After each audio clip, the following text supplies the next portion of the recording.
Hello friends, સ્વાગત છે તમારું રૂપલની રસોઈમાં। આજે આપણે બનાવવાનો છે મોહનથાળ।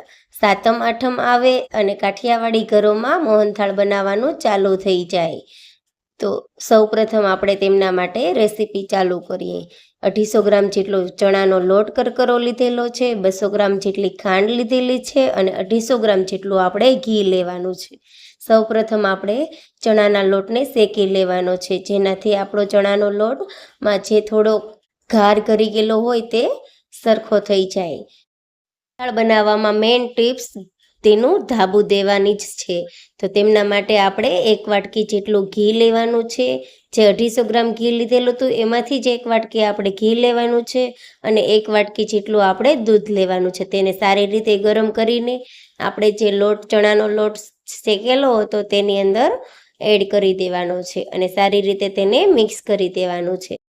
હથેળીની મદદથી આપણે પ્રેસ કરીને તેનું ધાબુ દેવાનું છે અને જે એક ચાવણી આવે તેના મદદથી આપણે આ જે ધાબુ દીધેલો લોટ હતો તેને ચાળી લેવાનો છે।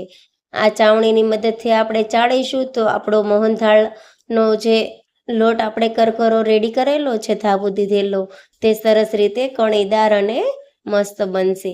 તો આવી રીતે આપણે લોટને ચાળી લેવાનો છે। તો તમે જોઈ શકો છો કે આપણો લોટ સરસ દાણેદાર અને કણીદાર બની ગયો છે। તો લોટને શેકવા માટે જે 250 ગ્રામ જેટલું મેં ઘી લીધેલું હતું તેમાંથી થોડું ઘી મેં પેનમાં એડ કરેલું છે અને સારી રીતે આપણે લોટને શેકી લેવાનો છે। તો લોટને આપણે એડ કરી દઈએ। સતત હાથથી ચલાવતા રહીને આપણે લોટને શેકવાનો છે। આ રીતે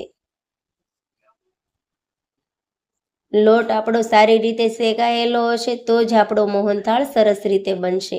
અને જે થોડું મેં ઘી વધારેલું હતું તેને ઉપરથી આપણે થોડું થોડું એડ કરતા જઈશું, તેનાથી આપણો ચણાનો લોટ સરસ રીતે શેકાશે। અને તમે જોઈ શકો છો કે જેમ જેમ આપણો લોટ શેકાતો જાય છે તેમ તેમ ફૂલેલો રેડી થતો જાય છે અને તમે જોઈ શકો છો કે આપણા લોટનો કલર પણ ચેન્જ થઈ ગયો છે। આપણો લોટ શેકાઈ જાય ત્યારબાદ તેને નીચે આપણે થોડી વાર માટે લઈ લેવાનો છે અને સતત ચલાવતા રહેવાનો છે અને ઠારી લેવાનો છે। અને જે સાચણી બનાવવાની છે તેમના માટે મેં અહીં એક પેનમાં ખાંડ ઉમેરી છે અને અડધો વાટકો જેટલું તેમાં પાણી એડ કરેલું છે। આ સાસણીને આપણે સતત ચલાવતા રહેવાની છે, જેનાથી આપણી ખાંડ સરસ રીતે ઓગળી જાય। ખાંડ આપણી ઓગળવા આવી છે અને તમે જોઈ શકો છો કે આપણી સાસણીનો તાર આ રીતે જાડો અને થીક હોવો જોઈએ, તો જ આપણો મોહનથાળ સરસ રીતે બનશે। અને એ સાસણીને આપણે જે લોટ શેકેલો હતો તેમાં એડ કરી દેવાનો છે સારી રીતે। તો આ રીતે આપણે મોહનથાળને જે લોટ શેકેલો હતો તેમાં સાચણી એડ કરી દીધેલી છે। આપણે જાડા તારની જ સાસણી બનાવશું તો જ સરસ રીતે મોહનથાળ બનશે।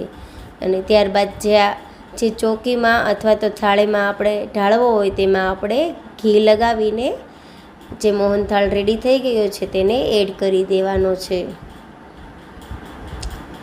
અને વાટકીની મદદથી અથવા તો છાલિયાની મદદથી આ રીતે તમે પ્રેસ કરીને મોહનથાળને ઢાળી દેવાનો છે। તો તમે જોઈ શકો છો કે સરસ રીતે આપણો મોહનથાળ રેડી થઈ ગયો છે અને એને આપણે આ રીતે ચપ્પુની મદદથી કટ લગાવવાનું છે। એક જ સરખા શેપમાં સ્ક્વેર સાઇઝમાં આપણે મોહનથાળને કટિંગ કરી લેવાનો છે। આ રીતે કાઠિયાવાડી ઘરોમાં ખૂબ જ પ્રખ્યાત છે મોહનથાળ।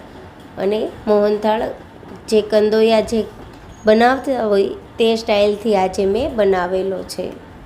તો આ રીતે આપણે મીડિયમ સાઇઝના સ્ક્વેરમાં આ રીતે મોહનથાળને કટિંગ કરી લીધેલો છે।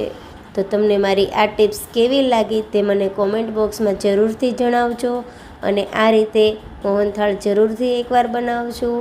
તો તમે જોઈ શકો છો કે આપણો મોહનથાળ કેવો સરસ રીતે બનીને રેડી થઈ ગયો છે અને તેના પીસ પણ સરસ રીતે પડી રહ્યા છે। તો મારી રેસીપી તમને સારી લાગે તો કોમેન્ટ બોક્સમાં જણાવજો અને વિડીયો ને લાઈક કરજો, કોમેન્ટ કરજો, શેર કરજો, સાઈડ પર આપેલ બેલ આઇકન પર ક્લિક કરજો, જેનાથી અવનવી રસોઈના વિડીયો તમને મળતા રહે.